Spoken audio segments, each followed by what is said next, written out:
Bom, pessoal, boa tarde para todo mundo.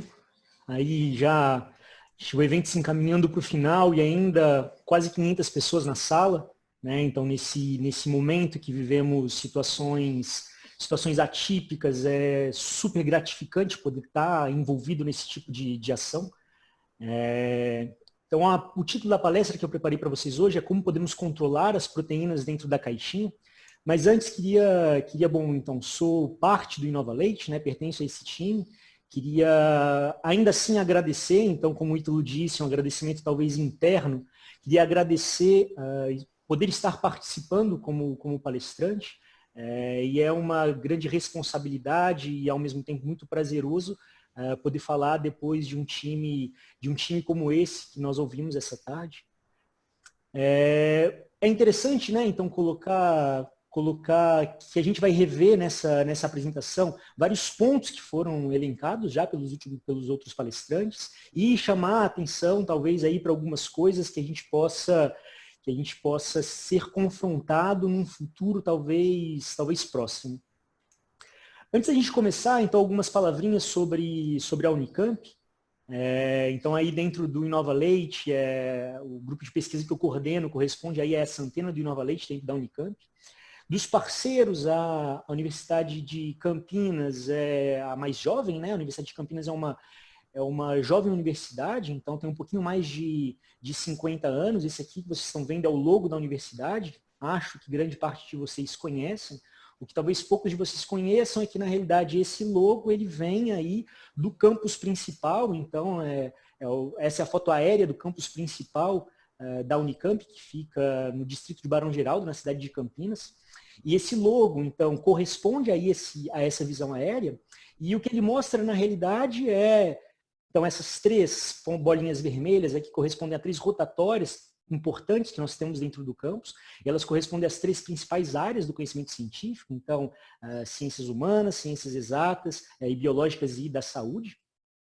E essa construção do campus, ela não foi ao acaso, né? Então, aqui no centro do campus, nós temos os prédios e institutos de ciência básica, então, física, química, matemática, e vindo aí nesses raios aí para cima, né, o conhecimento básico se difundindo em direção às ciências aplicadas. Então, a Faculdade de Engenharia de Alimentos é uma dessas faculdades, né, de ciências aplicadas, que ela fica aqui nesse ponto do campus. Na Unicamp, então, nós temos 66 cursos de graduação, né, e dentro desses 66 cursos de graduação são aproximadamente 19 mil estudantes de graduação. E nós temos 152 cursos de pós-graduação, então mestrado e doutorado.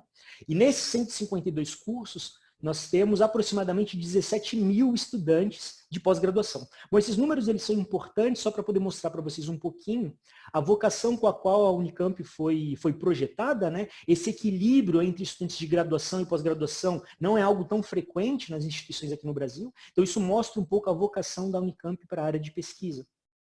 Na Faculdade de Engenharia de Alimentos, nós temos dois cursos de graduação, né? O curso de Engenharia de Alimentos, então os dois são cursos de graduação em Engenharia de Alimentos, um integral e um outro noturno.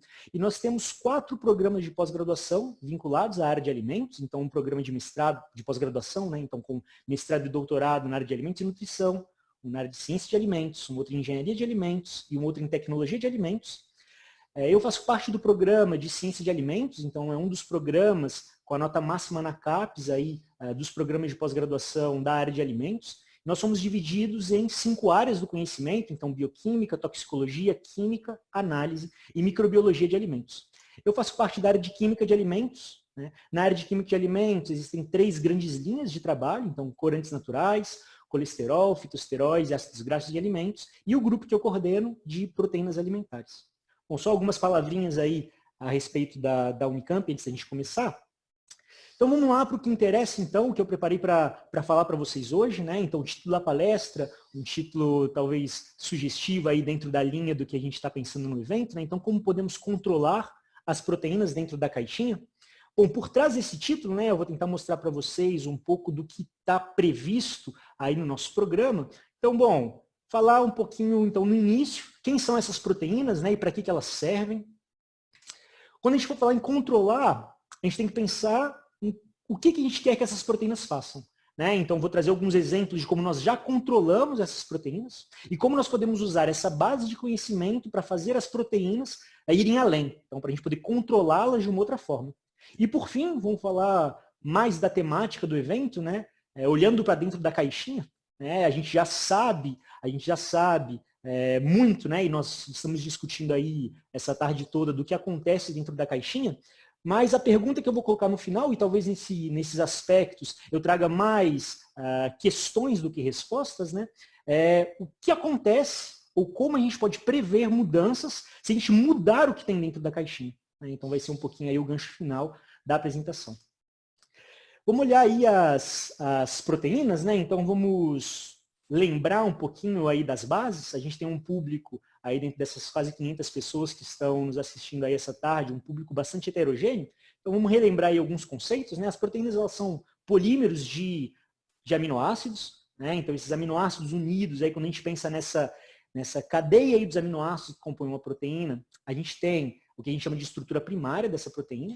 Em função das diferentes interações que esses aminoácidos conseguem realizar entre eles, através dos seus diferentes grupos, a gente tem a estruturação da proteína em geral, adquirindo uma estrutura, então, termodinamicamente estável, né, que a gente chama de estrutura nativa. Está aí o exemplo da estrutura nativa da beta-lactoglobulina. A beta-lactoglobulina, que é a proteína majoritária do soro de leite bovino.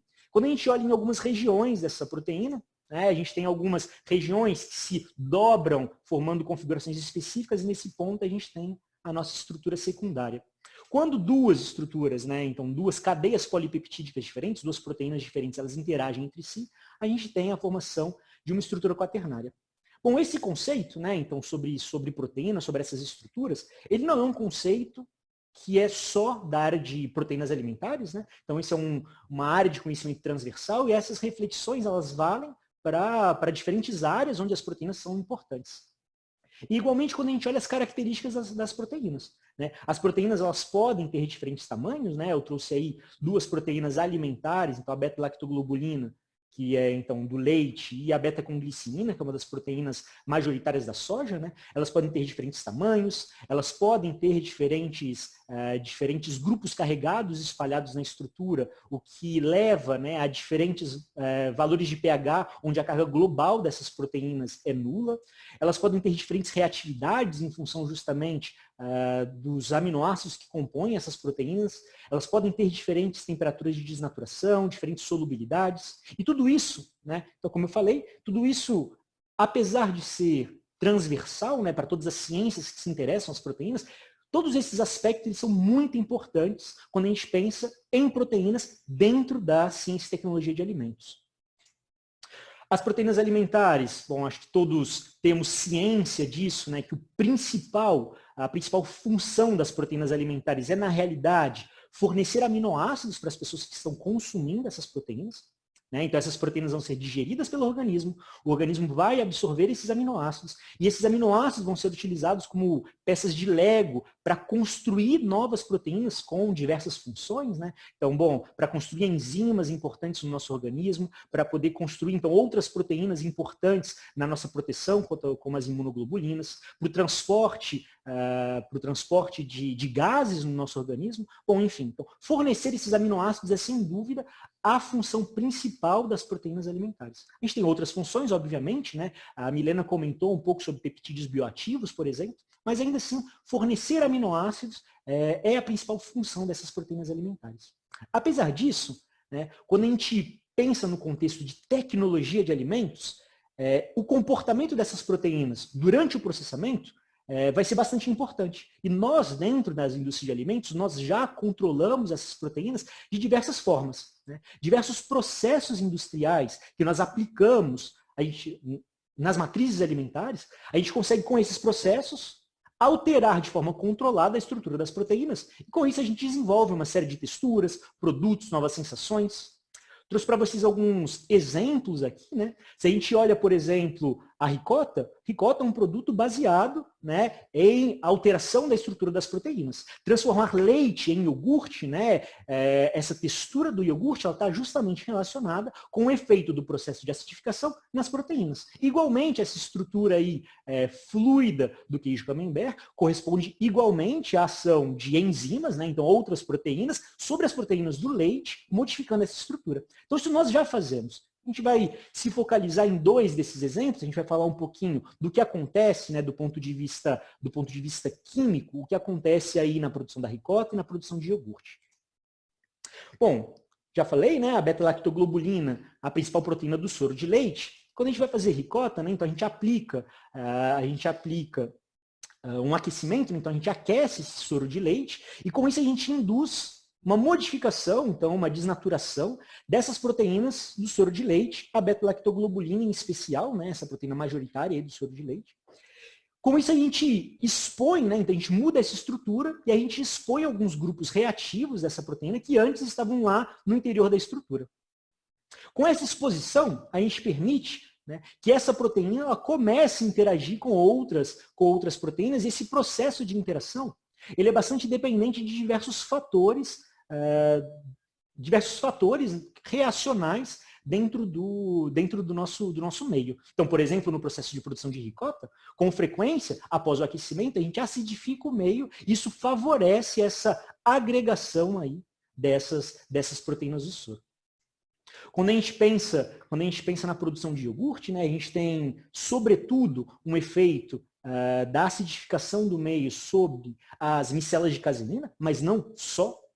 Né? Se a gente já foi exaustivamente falado hoje por diversos dos colegas, né? Se a gente pensa aí nessas micelas de caseína, como elas estão no leite, né? Elas são estruturas supramoleculares formadas por diferentes caseínas, ligadas, né, entre elas por fosfato de cálcio, e elas estão no leite, em condições fisiológicas aí da biossíntese do leite, elas estão estabilizadas sobretudo por 2 parâmetros, então repulsão eletrostática e repulsão estérica. E o que acontece durante o processo de fabricação do iogurte é que a gente tem uma acidificação do nosso produto. Com isso a gente vai, né, desmineralizando essa micela de caseína, o que permite um inchamento dessa estrutura e em seguida uma agregação formando um gel ácido, com essa redução dessa repulsão eletrostática entre as micelas de caseína. Bom, a gente sabe, a gente aprende lá nos primeiros anos de tecnologia de produtos fermentados, né, que a gente aplica sempre um tratamento bastante severo, um tratamento térmico bastante severo antes da produção do iogurte. Isso leva a uma desnaturação das proteínas do soro, que a gente já falou agora há pouco, formação de complexos entre essas proteínas do soro e as micelas de caseína, como o Fernando bem colocou agora há pouco. Essa nova estrutura que a gente tem, né, então com esses agregados de proteínas do soro, essas novas estruturas, como a Milena tinha comentado lá no início do evento, essa nova estrutura ela não vai se comportar do mesmo jeito, né, que a micela de caseína sozinha se comportava. Essas proteínas aí, esses agregados vão restringir um pouco esse inchamento da estrutura da micela e com isso a gente vai gerar géis bem mais firmes. Então, esse tratamento térmico aplicado ao leite antes do processo de fermentação modifica completamente a microestrutura do produto, então a forma com que as proteínas interagem entre elas, modificando igualmente os aspectos macroscópicos que a gente observa nesse produto. Os exemplos que eu dei até agora, né, então, são de quando os processos eles levam a um controle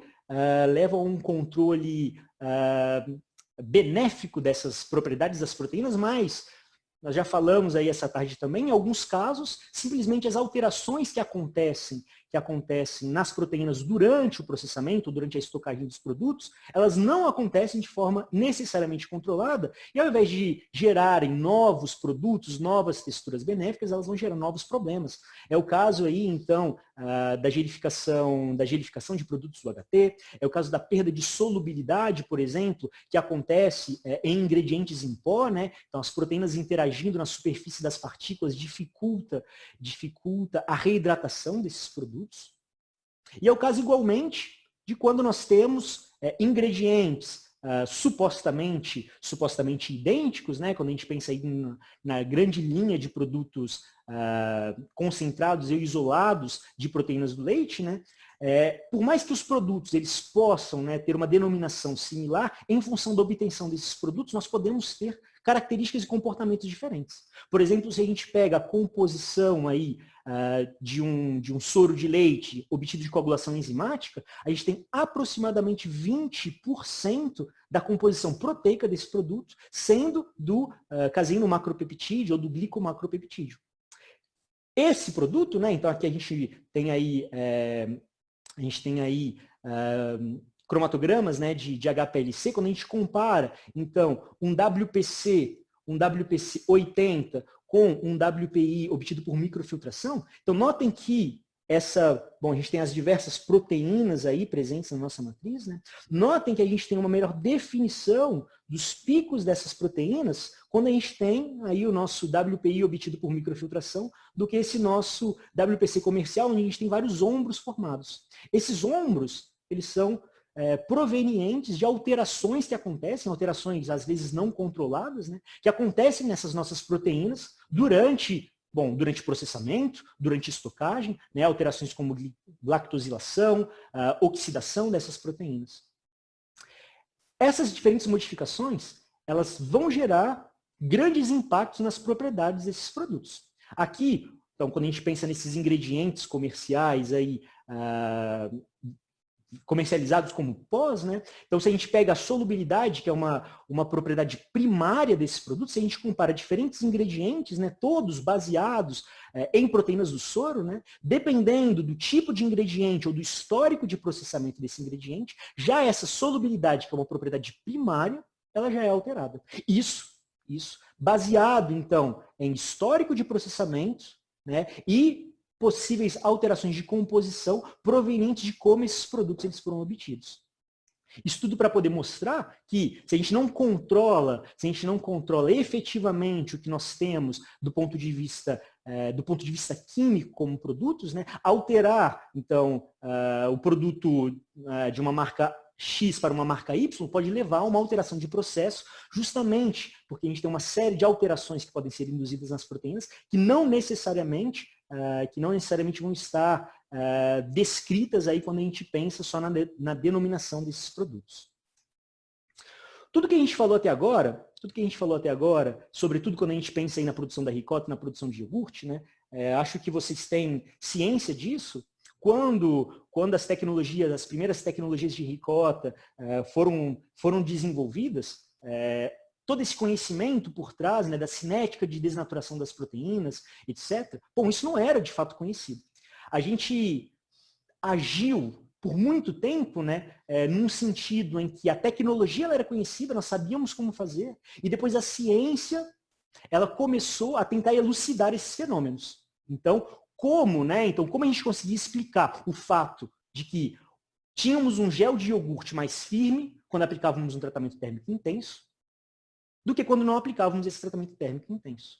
Bom, tudo isso ele veio a posteriori, né? Entender esses fenômenos. Mas como a gente consegue fazer o caminho inverso? Como a gente consegue usar o que a gente já tem de conhecimento para gerar novos controles que nos permitam inovar aí nesses produtos? Bom, vamos pensar aí nesse processo de desnaturação das proteínas do soro de leite, né? Se a gente já tinha comentado, né, então, que as nossas condições reacionais vão modificar esse processo de agregação dessas proteínas. Se a gente trabalha, então, num pH neutro, a gente tem, então, uma desnaturação dessas proteínas e depois uma agregação dessas proteínas. No pH neutro, né, então, essas proteínas que têm um ponto isoelétrico aí por volta de 5, então a gente está acima do ponto isoelétrico dessas proteínas. Com isso, a gente tem uma certa repulsão aí entre essas proteínas. Isso leva à formação de agregados ramificados dessas proteínas. Se a gente propicia esse mesmo processo de desnaturação e agregação, mas aí em um valor de pH próximo ao ponto isoelétrico dessas proteínas, a gente diminui a repulsão eletrostática entre essas proteínas. Consequentemente, o tipo de material que a gente tem Então, ele é diferente. Nessas condições, a gente tem agregados obtidos que têm uma morfologia mais esférica, e que podem, enfim, formar aí, como se fossem caixinhos de uva, né? Se a gente tem um pH exatamente dentro do ponto isoelétrico, ou se a gente tem pH próximo ao ponto isoelétrico, a gente pode ter partículas isoladas. Aí tem algumas imagens de microscopia que mostram justamente, então, uma mesma matriz aquecida a 85 graus por 1 hora, em diferentes pHs, como a morfologia desses agregados ela é completamente diferente em função desse pH. Com isso, a gente tem uma série de possibilidades, né? Então, se a gente propicia um aquecimento e agregação dessas proteínas em pHs muito ácidos, a gente tem a formação de agregados fibrilares. Então, em pHs próximos ao ponto isoelétrico, agregados particulados. Em pHs superiores ao ponto isoelétrico, agregados ramificados. E com isso a gente pode brincar um pouquinho, né? Então, em modificar essas condições reacionais para a gente poder modificar igualmente a morfologia dessas proteínas. E como isso pode ser de fato aplicado, né? Então, como a gente pode levar, por exemplo, isso para dentro da caixinha? Bom, em função da morfologia e da quantidade desses agregados, né, a gente consegue modificar, por exemplo, as propriedades viscoelásticas desses produtos. Em geral, agregados maiores, eles geram um aumento de viscosidade maior do que agregados menores. E também, de uma forma geral, agregados que são capazes de ocupar um espaço maior, eles também têm um maior impacto em viscosidade. Então, se a gente pega os agregados fibrilares, em geral, eles desempenham uma maior viscosidade do que os ramificados, e esses, por sua vez, maior do que os particulados. E com isso, a gente abre caminho para um novo mundo de possibilidades, né, aí dos ingredientes microparticulados, que a gente pode pensar em novas aplicações. Então, por exemplo, né, se eu quero aumentar o teor proteico de um produto sem necessariamente impactar na viscosidade, vai ser mais interessante usar produtos cuja agregação, né, tem aí uma formação de agregados esféricos do que ramificados, por exemplo. Isso agora a gente entra, né? Então, sabendo isso, né? Então a gente entra no que a gente tem dentro da caixinha e o que a gente vai vir a ter, talvez num futuro, bom, já um futuro presente, né? Isso a gente já encontra no mercado, ou em um futuro próximo. A gente tem uma grande tendência, né? Então isso já foi colocado algumas vezes, de modificar aí, já sabe, né? Então como produzir produtos estáveis, né? Quando a gente pensa em matérias-primas como leite, né? Mas ainda é um grande desafio quando a gente modifica um pouco essa composição do leite. Seja, então, adicionando ao leite outras fontes de proteínas, ou mesmo trabalhando em produtos similares ao leite, né, obtidos com proteínas de origem vegetal, por exemplo. E uma outra grande modificação, uma outra grande tendência de modificação do que tem da caixinha é a concentração proteica. Como a gente consegue, então, ter processos e produtos estáveis, aumentando a concentração proteica dentro da caixinha? Isso entra no que eu já havia comentado lá no início, né? Então, de como o conhecimento, então, todo conhecimento acumulado, e quando a gente usa esse conhecimento para poder formular produtos, nós diminuímos os nossos desafios. No entanto, quando a gente se depara com formulações ou com novos produtos, onde nós não temos tanto conhecimento acumulado, os desafios eles ficam muito, muito maiores. Então já existe conhecimento, né, e nós já discutimos isso, sobre o comportamento das proteínas lácteas durante o processamento UHT. Por mais conhecimento que nós tenhamos, existem alguns pontos que ainda não são completamente elucidados, né? O Alisson falou, o Fernando falou sobre os processos, por exemplo, de gelificação, né? Então, quais são os principais gatilhos, sobretudo para gelificação não dirigida por enzimas, né? Quais são esses principais gatilhos? Então, não tem um consenso. Mas, apesar disso, nós temos conhecimento que nos auxiliam no desenvolvimento, por exemplo, de produtos com elevado teor de proteína. Então, a gente tem já dados disponíveis, né, que mostram como as caseínas, por exemplo, elas conseguem modular os processos de agregação das proteínas do soro, e quando formulações, né, com teor de proteína superior ao teor de proteína normal do leite tem a presença tanto de caseínas quanto de soroproteínas, em geral, então o Alisson apresentou isso para vocês, nós temos agregados menores que são formados e produtos menos susceptíveis a essas modificações durante o processo e durante a estocagem. O mesmo vale para quando a gente pensa em matrizes formuladas que não existem naturalmente, né? Misturando, por exemplo, proteínas de origem animal com proteínas de origem vegetal. As caseínas, elas podem igualmente ter um efeito na modulação da agregação e formação de redes quando em presença de proteínas de soja, por exemplo. Mas aí a gente se depara com novos desafios, né? Então a Milena colocou isso aí um pouco para vocês, do que fazer quando nós começamos a trabalhar com fontes proteicas alternativas, onde o conhecimento, né, ele é bastante restrito. E isso aparece já como uma tendência, né, quando a gente pensa aí nos desafios sustentáveis da ONU, né? Então, pensar em processos de produção mais sustentáveis, né? A gente tem no mercado um crescimento surpreendente de produtos contendo proteínas de fontes alternativas. Quando a gente pensa em proteínas como soja, proteínas como ervilha, a comunidade científica existe já conhecimento a respeito disso. Quando a gente começa a pensar em outros tipos de proteína, como provenientes de amêndoas, o conhecimento já começa a ser um pouco mais restrito. E aí fica muito mais restrito quando a gente pensa em fontes bem mais emergentes do que essas de origem vegetal, né? Quando a gente pensa, por exemplo, em insetos, algas, etc. Quando isso acontece, quando a gente diminui o conhecimento acerca de um produto e tenta ainda assim formular produtos à base dessas proteínas, a gente começa a aumentar muito o empirismo nessas formulações. Né? Tudo começa a virar uma grande caixa preta e vários dos processos de desenvolvimento eles começam a ser feitos por tentativa e erro, o que consome muito mais tempo. Né? Então fica aí um questionamento e uma importância, né, para poder sublinhar justamente a importância desse tipo de encontro e do trabalho em parceria de grupos de pesquisa do setor público e do setor privado para gerar um esforço científico para diminuir esse empirismo, para a gente poder conseguir, né, então, diminuir o tempo necessário para poder formular esses produtos e trabalhar de forma consciente. Não tentar entender a tecnologia através da ciência, mas usar a ciência para inovar dentro da tecnologia, né? Entendendo previamente os fenômenos ou pensando em cenários possíveis dentro do tipo de produto que a gente vai formular. Bom, espero ter respeitado o tempo aí. Era isso que eu tinha preparado para vocês. Queria agradecer todo mundo pela atenção. A gente continua com um público bastante grande aí. E deixo aí uma foto dos membros do grupo de pesquisa que eu coordeno aqui dentro da Unicamp. Obrigado, pessoal.